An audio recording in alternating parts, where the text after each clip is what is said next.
Hello everyone, welcome to wireless communication class.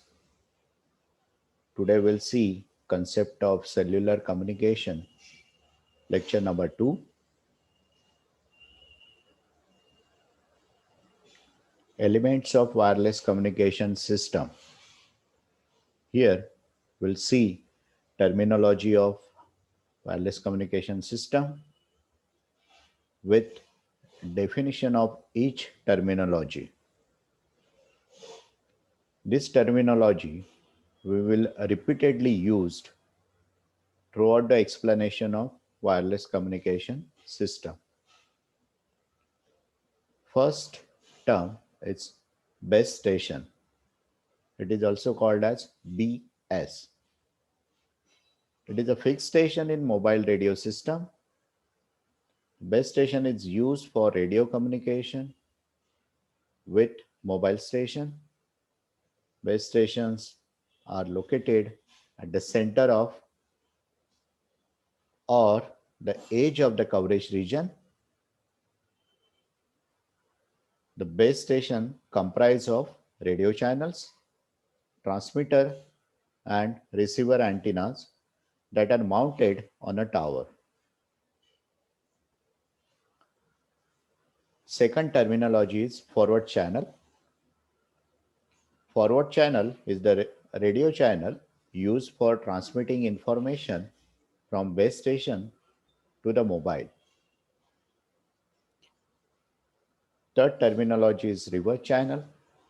Reverse channel is the radio channel used for transmitting information from mobile to the base station.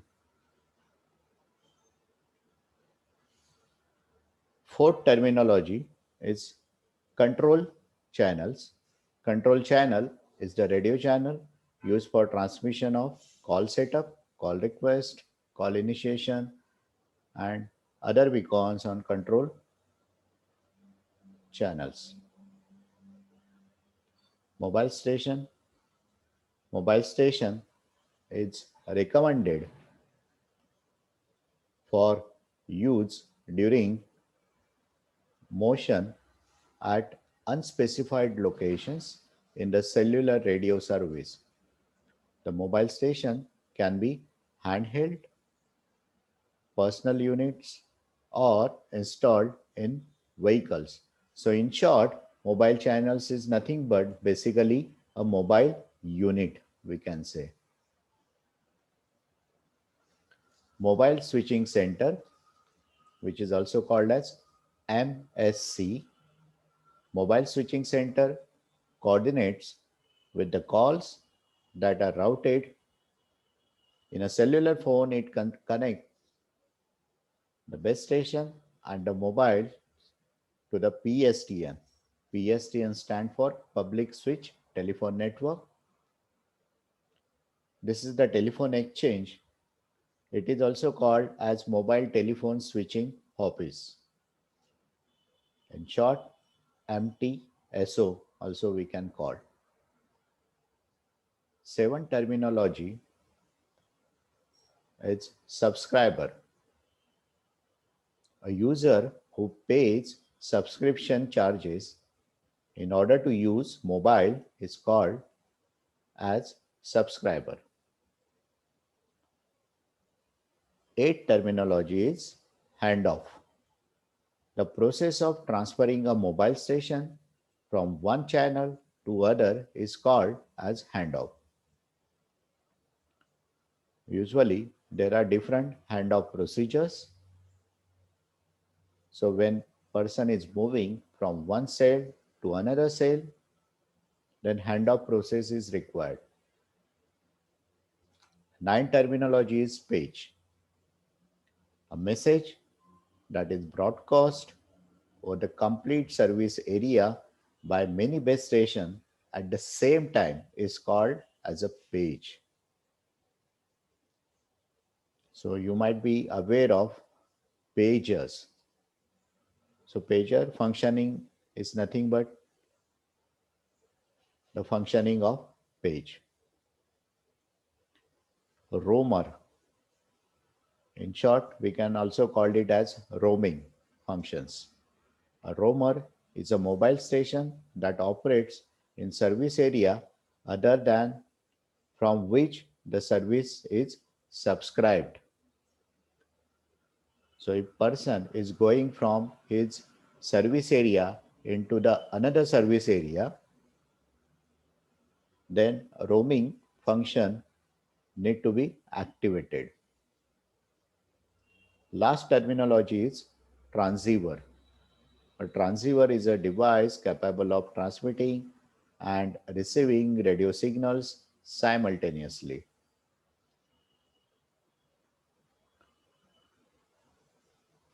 Introduction to cellular system. So in villages, a single high power transmitter with antenna mounted on tall tower was used to cover large service area. While when we talk about the region, metropolitan region, there you will find multiple low power transmitters are used which will cover different sales areas. So here on this slide on the right side figure shows a single high power transmitter with antenna located on it.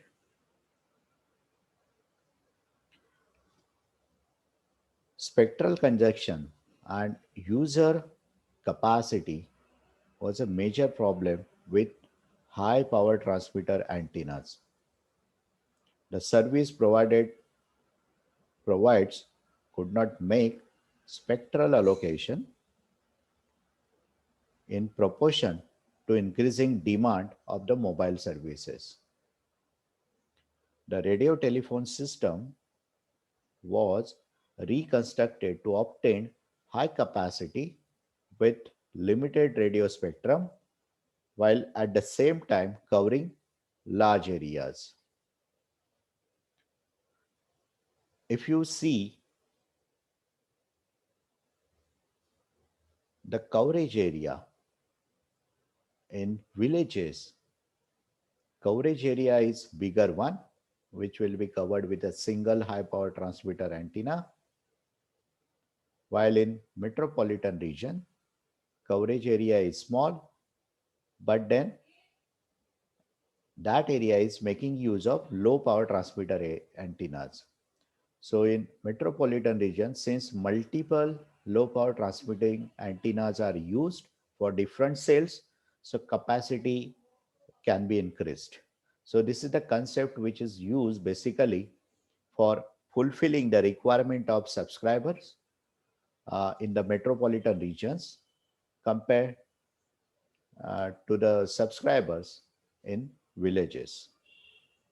The cellular concept was basically a major breakthrough in solving the problem of user capacity and spectral congestion. It offers very high capacity in limited spectrum. So in cellular concept, the single high power transmitter is replaced with many low power transmitters, each providing coverage to only a small part of service area.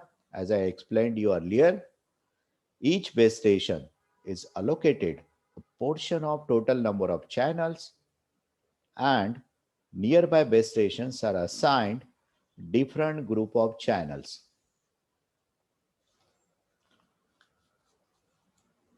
So neighboring base stations are assigned different group of channels so that the interference between the base station is minimized. If these base stations and their channels are systematically placed throughout a market, then available channels are distributed throughout the service area. They can be reused as many times as possible or as many times as essential. So reuse of channel is very important concept for cellular system. So uh, the interference for using of channels should be in a tolerable limit. This is the condition. The co-channel interference is kept below the acceptable level. So here basically we will compare co-channel interference with adjacent channel interference in next lecture. So we'll come across that slide. Here we are talking about only the co-channel interference. As the demand for the service increases, the number of base stations can be increased to supply an additional radio capacity. With no additional increase in the radio spectrum, this is the principle of all modern wireless communication systems, as it allows a fixed number of channels to service a large number of subscribers by reusing the channels throughout the service area. The cellular concept allows each cell phone to be manufactured with the same set of channels so that any mobile can be used anywhere in the service region.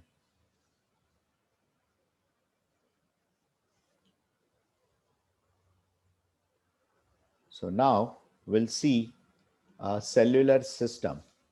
Typical cellular system is shown here. So basically it consists of four main components. I will explain that components one by one. First component is mobile unit, or you can also call it as mobile handset or mobile stations.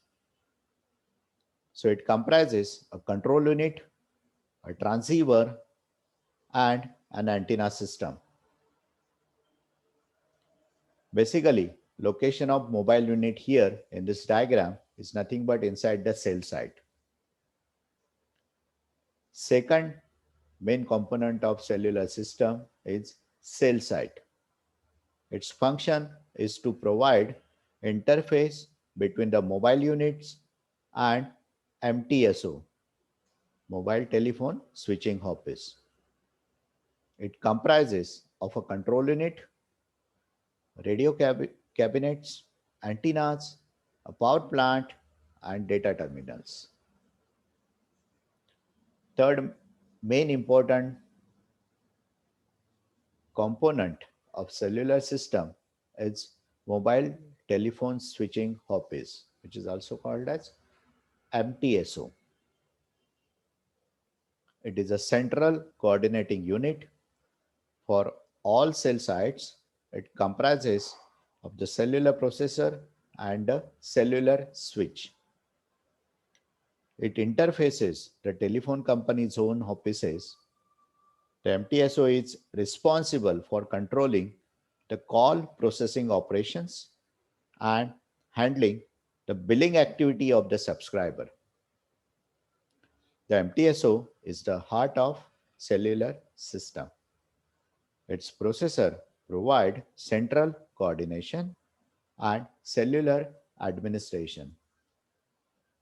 The cellular switch can be analog or digital in nature.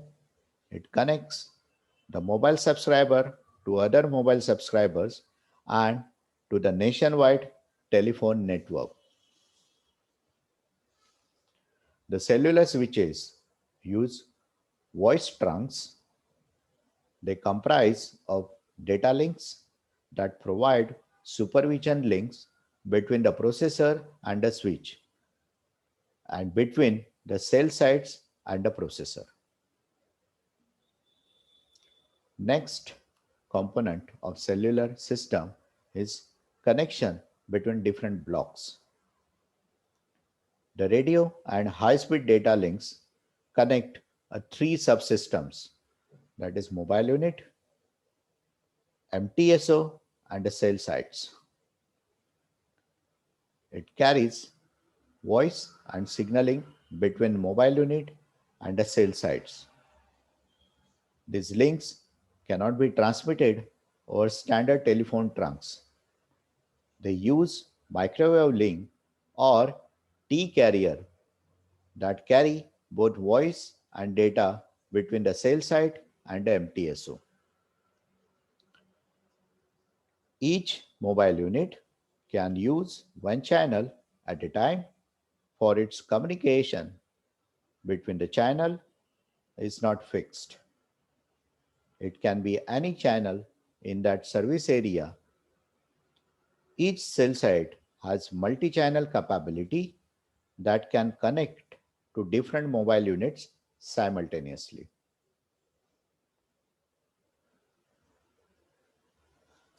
Next, look at hexagonal cell concept. So we have studied already cellular terminology, the concept of employing cellular architecture to increase the communication capacity and to serve a large subscriber demand. We will consider qualitative mean to characterize the interference in the cellular topology. So here on the slide,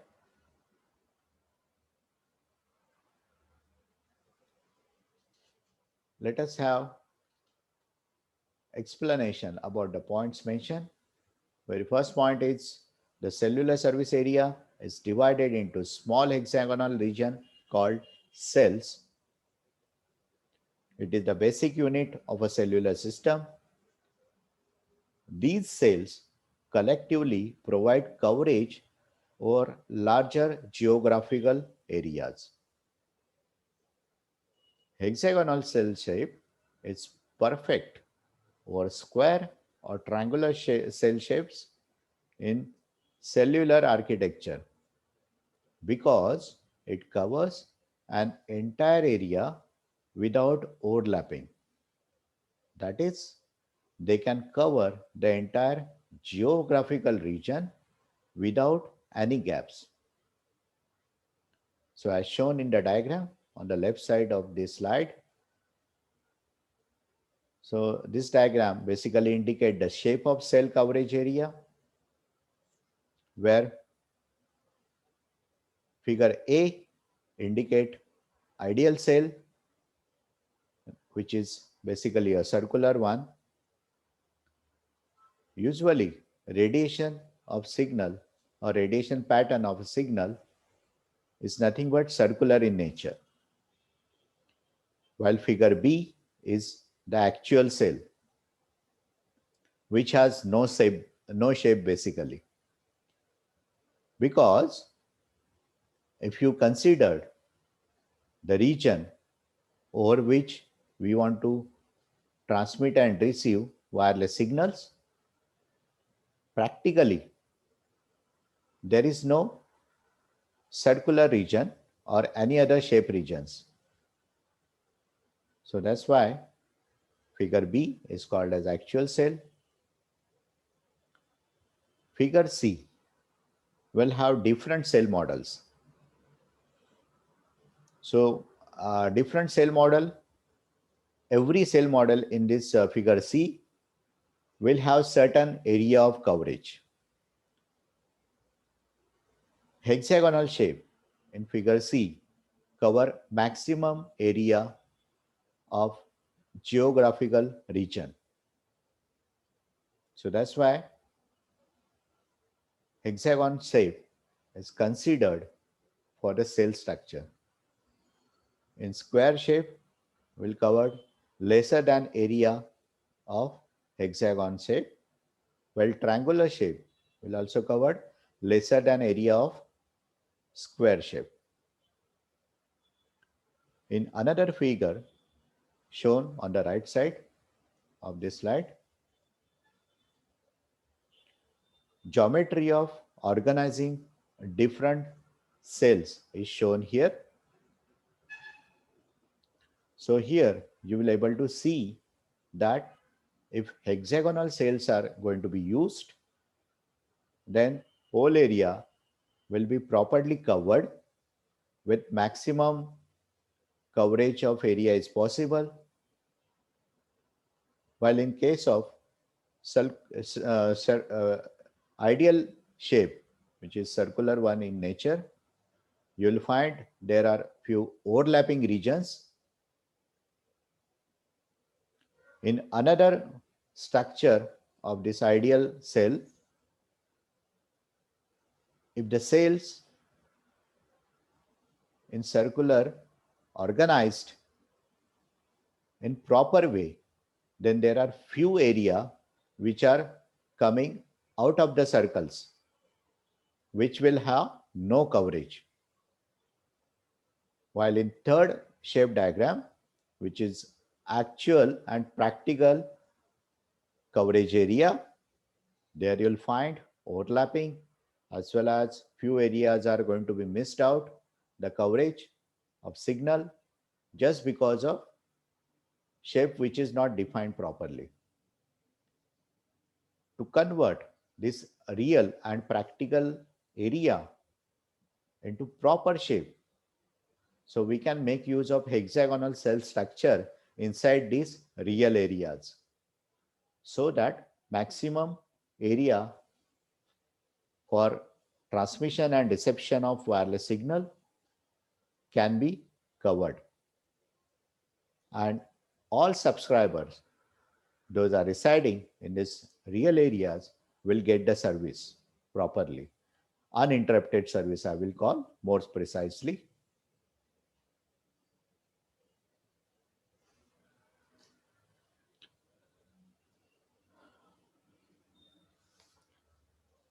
Well, here uh, the question will come in mind, and it is very important questions.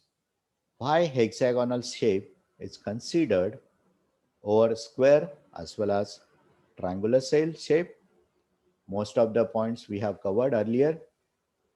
So one by one, we'll just highlight those points here. Very first is hexagon allow easy and manageable analysis of a cellular system.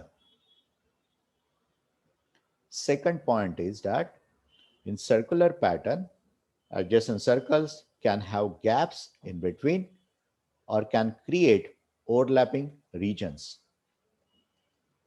Third point is hexagon closely approximates the circular radiation pattern in an omnidirectional base station antenna.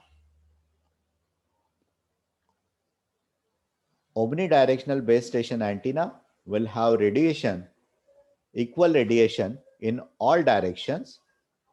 So it's a circular in nature. A cell must be designed to serve the weakest mobiles in service area, and they are located at the edge of the cell for a given distance between center of the polygon and its farthest perimeter points. The hexagon has the largest area than the triangular and square. Thus, by using hexagonal geometry, less number of cells can cover the entire market. And this is what the reasons why we are making use of hexagonal shape for cell structure in cellular system.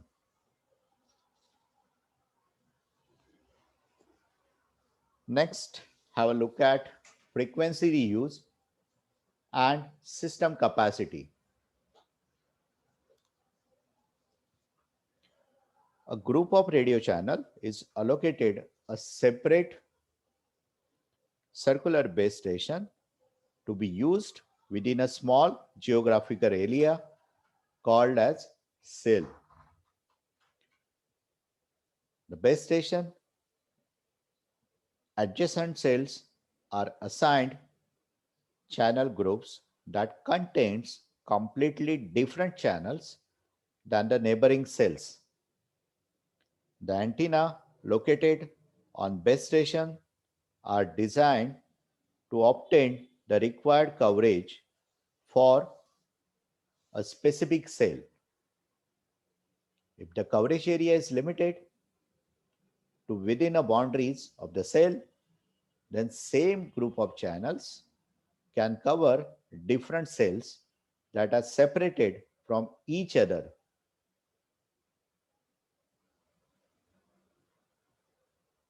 by large distances. The design method of selecting and allocating channel groups for all circular base stations within a system is called frequency reuse or frequency planning.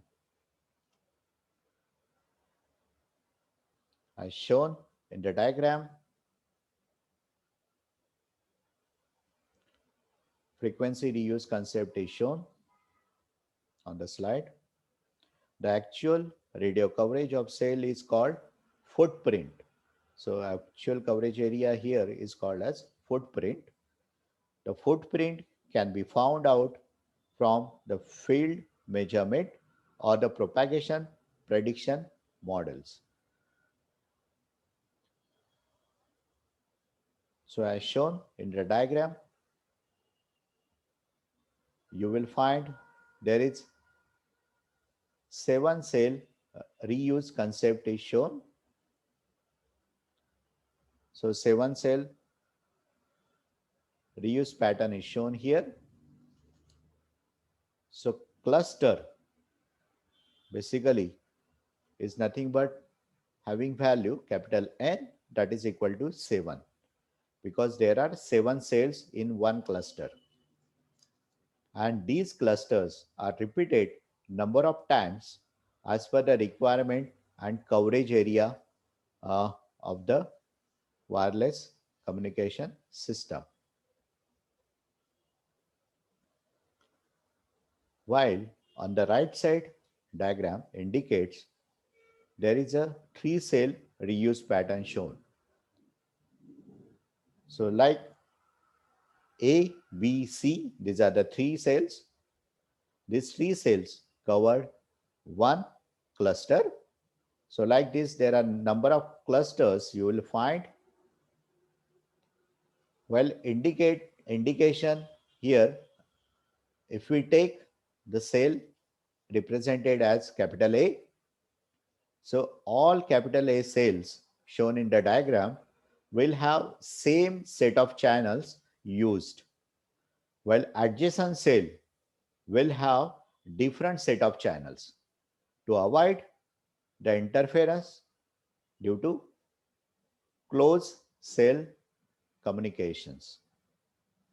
I mean to say the set of channel used for cell A will not be same the set of channel for cell C and for cell B.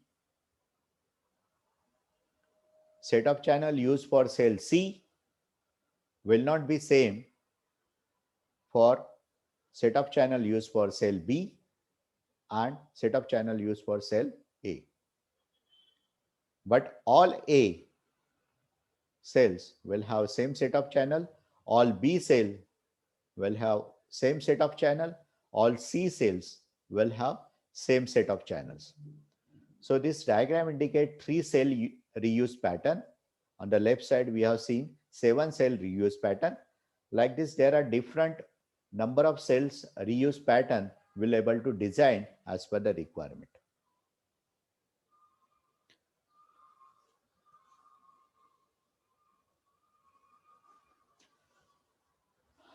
Now let's have a look at about the capacity measures. So calculate the capacity, on which parameter it will depends, and how we'll able to find out the capacity of a cell. So in order to understand the concept of frequency reuse, we will consider a cellular system having S duplex channels. Then if each cell is allocated a group of K channels having value of K less than capital S, and if H channels are divided among n capital N cells into unique and disjoint channel groups with each having the same number of channels, then the total number of available radio channels is capital S is equal to K into capital N. So here the N cell, capital N cell, will collectively use the complete set of available frequencies. It is termed as a cluster. So capital N stand for cluster size. So in earlier figure, as we have seen, 7-cell reuse pattern. So capital N is equal to 7 for 7-cell reuse pattern. For 3-cell reuse pattern, capital N, that is equal to 3. Now if this cluster is repeated m times, if this cluster repeated m times within the system, then the total number of duplex channels C can be used to measure capacity is expressed as C, that is equal to M into K into N. Here K into N, as we have already designated as capital S. So ultimately C is equal to M into capital S. So capacity is basically depends on number of repetitions of the clusters and number of duplex channels. The channel capacity is defined as maximum number of channels that can be provided for a particular fixed frequency band.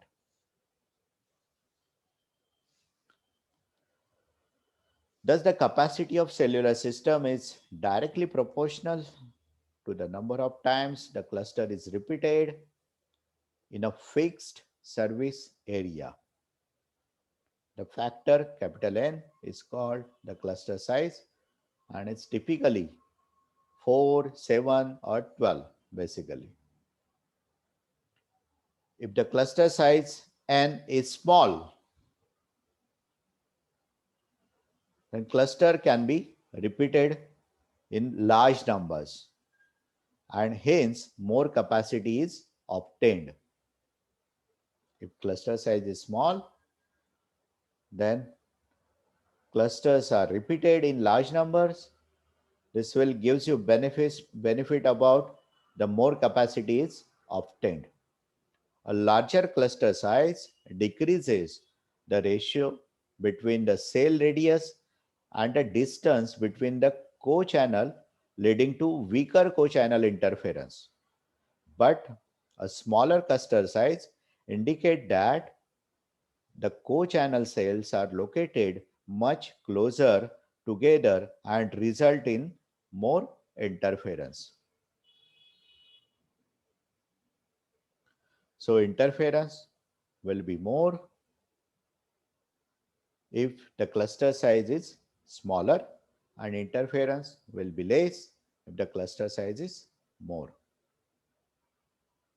The value of n, which is the function of amount of interference a mobile or base station can tolerate while maintaining a good quality of communication. For maximum capacity, smaller possible value of capital N is desired. For getting maximum capacity, smaller size of N is desired. Here, 1 by N is basically called as frequency reuse factor, as each cell within the cluster is only assigned 1 by N times of the total available channels.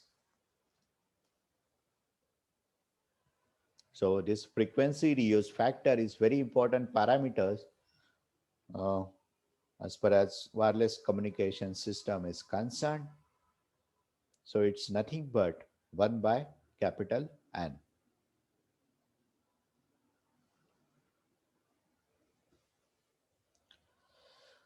The hexagon has 6 equidistant neighbors, right? So since 6 sides are there, so it has 6 equidistant neighbors, and the line joining the centers of the cell and its neighbors are separated by multiple of 60 degree. So you will find every hexagon and its neighbor are located at 60-degree angle.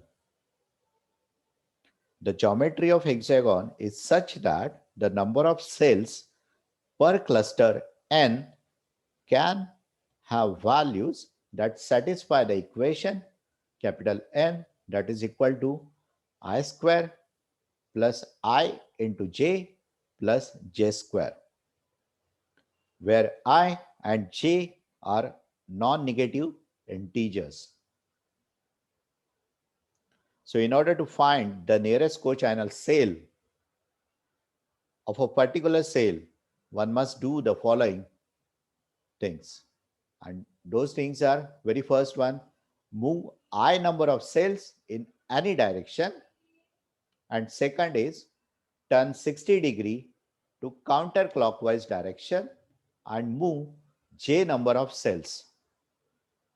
So this is the criteria to find the nearest cochannel cells of a particular cells in a region.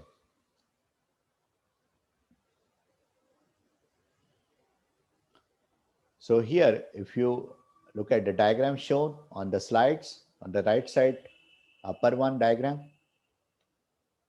this indicate cochannel neighbors of particular cell when I is equal to 3 and j is equal to 2. Well, the diagram shown on the downside in terms of table, it shows different value of I, different value of j, and once you put value of I and value of j into the given expression of capital N, then we'll able to get the value of capital N. So capital N here is nothing but the cluster size. So value of I and value of j will define your cluster size, which is capital N, and value of I and value of j will be used to locate nearest cochannel cell in the given region of cellular network. The cellular switch.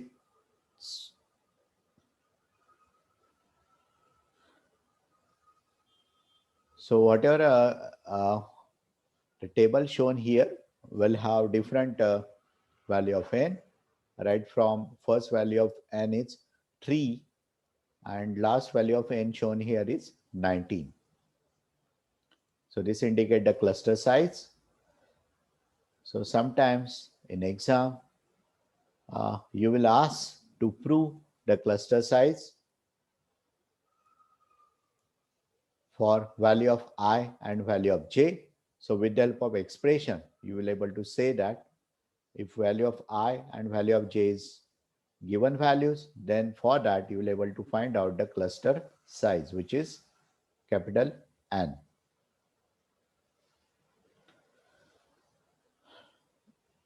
Now to understand the terminology used in solving problems based on capacity calculations, we'll have to look one more terminology called as frequency division duplexing. There are basically two types of duplexing techniques: time division duplexing, which is TDD, and another one is frequency division duplexing. So here we'll see the frequency division duplexing. Frequency division duplexing allows transmission of radio channels simultaneously for the base station and the subscriber so that both can continuously transmit and at the same time receive signals. Separate transmit and receive antennas are used at the base station. At subscriber unit, a single antenna is used for transmission to and reception from the base station. A duplexer is used inside the subscriber unit to allow the same antenna to be used for transmitting and receiving data simultaneously. To support frequency division duplexing, it is essential to separate transmit and receive frequencies by 5% of RF frequency. This will provide isolation between them. Otherwise, frequencies will be overlaps and interference will be there. A pair of simplex channels with a fixed and known frequency separation are used in frequency division duplexing to define a particular radio channels in the system. Frequency division duplexing is used widely in analog mobile radio systems. So when we come across the terminology called as frequency division duplexing while solving the example based on this, then now you will be in a position to understand what does it mean. So two simplex channel will form one frequency division duplexing channels. So that's all for this lecture. Thank you.